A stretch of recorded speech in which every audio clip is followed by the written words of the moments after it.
Alright, so let's see if this still works. Hello? Hey, Fluffy! I'm trying to shoot a video, Fluffy! Stop it! You bad kitty! Stop it! Stop it, Fluffy!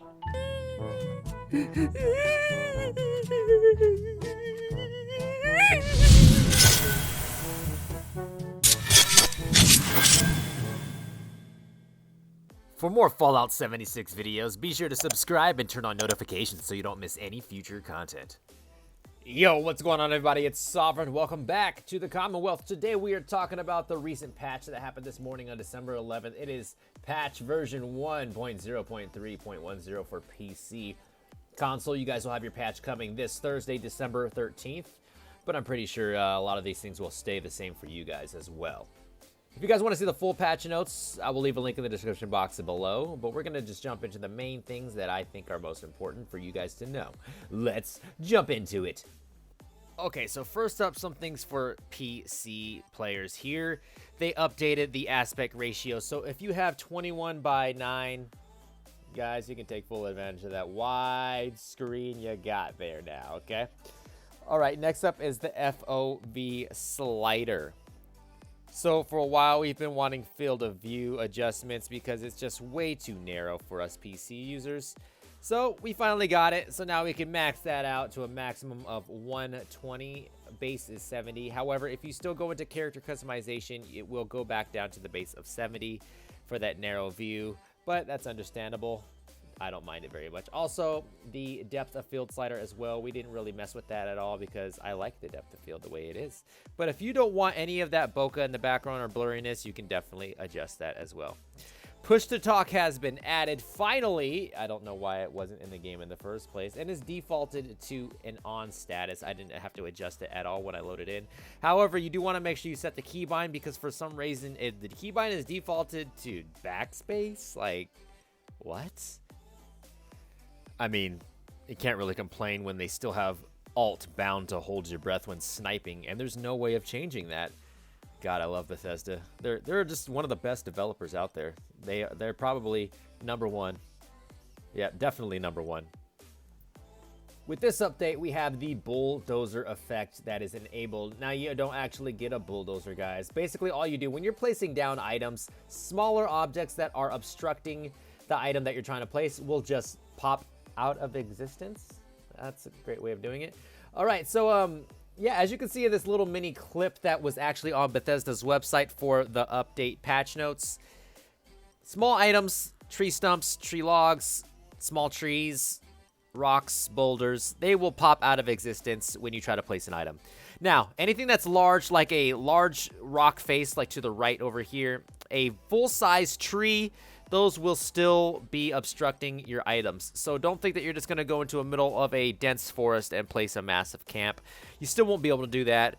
But in an area that's relatively clear, has a few things in the way, you should be just fine building there. All right, some other camp updates here. A notification will be displayed to players upon logging into a world if their current camp location is occupied by someone else.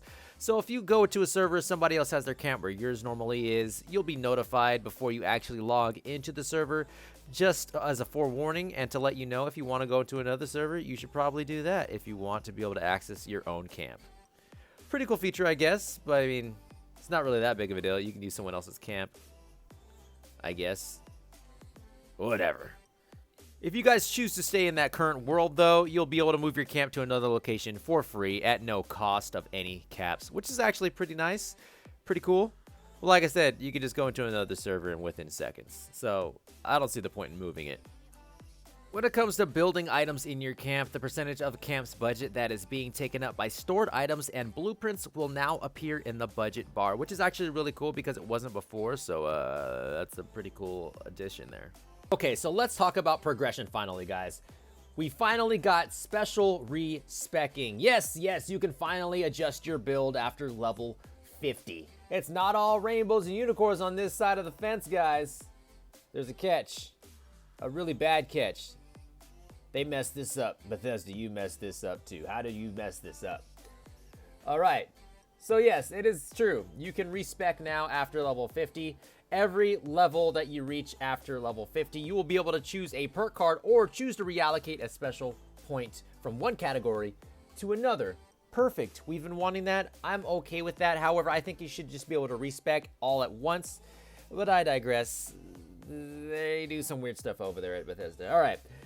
This change is not retroactive for characters that have already progressed beyond level 50, but will apply to every level up they achieve going forward. What?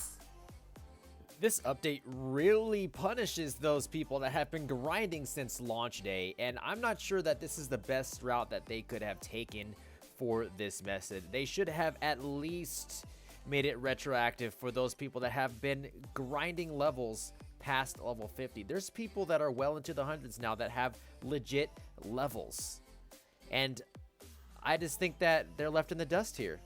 I don't think it's right.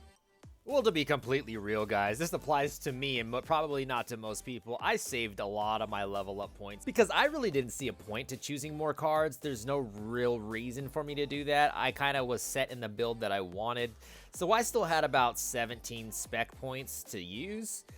So yeah, this doesn't really apply to me, but I can see how it can be frustrating for other people that have been grinding in this game to get up to a high level, and now they're gonna have to keep grinding even harder because it takes more and more XP to hit each level as you grow. So I feel like this is a very unfair change for those that have been playing this game and grinding since day one. Let's just be real, if you're over a level 100, you're better off just building a new character at this point. So guys, what are your thoughts on special respecking? Do you like it? Do you not like it? Would you prefer to have the ability to respec your entire build at once you hit level 50? Or do you like the progressive approach that they've taken? Leave your comments down below. I'd like to know what you guys think about it. Alright, and just before we end the video here, we're going to talk about a few balance changes. First thing to loot, 308 ammo dropped by creatures has been reduced. Players will now receive 308 ammo in stacks of 1 to 5 rather than up to 12 for a single kill. Not really that big of a deal. I have a ridiculous amount of 308 rounds, so it's not really going to hurt me at this point in the game, since now I'm mostly melee everything. And I moved away from sniping just because at a higher level, sniping doesn't really do much anymore unless you spec into those types of weapon. Alright, for loot, super mutants will now drop gunpowder half as often, and the chance for additional loot has been reduced. Caps are granted loot on super mutants until level 16. Which is kind of sad because I used to farm super mutants for caps. I don't know if anybody else did, but it's actually a really easy way to get caps because they always carry caps and they always carry gunpowder. So there's two ways that you could actually always get those items. But hey, now you can just farm low-level super mutants, and that actually makes it a little bit easier. Not too bad. Not too bad. The Scorch Beast Queen will now land on the ground more often. Thank you, because for a melee build, you know, I can't really do much when there's a Scorch Beast that's flying around in the sky. Not a fun time. All right. And workshops, players no longer gain XP when crafting at a public workshop. Boo-hoo. Doesn't really matter. If you're trying to get XP from crafting things, you're playing the game wrong. So I'm not even really worried about that. I don't think too many players will be either. Oh yeah, guys, and one more thing. Or maybe two. Pocketed armor glitch, unlimited stash box glitch. They're patched. They're fixed. Gotta learn to play the game normal now. Oh boy! So there you guys have it. Those are the main points that I wanted to cover for the patch notes for 1.0.3.10. If you guys want to see the complete patch notes, once again, it will be a link in the description box below. Remember, if you guys want to see more Fallout 76 content, be sure to subscribe and turn on notifications. Become part of the notification squad so you know when new content drops right away. And if you guys liked the video, give it a thumbs up. If you didn't, give it a thumbs down. That's all right, too. But you know what to do. Just grab say mouse and click, click, click the button that you think is fair. All right, guys, so I will see you guys in the next video. I'm Sovereign, and I'm out.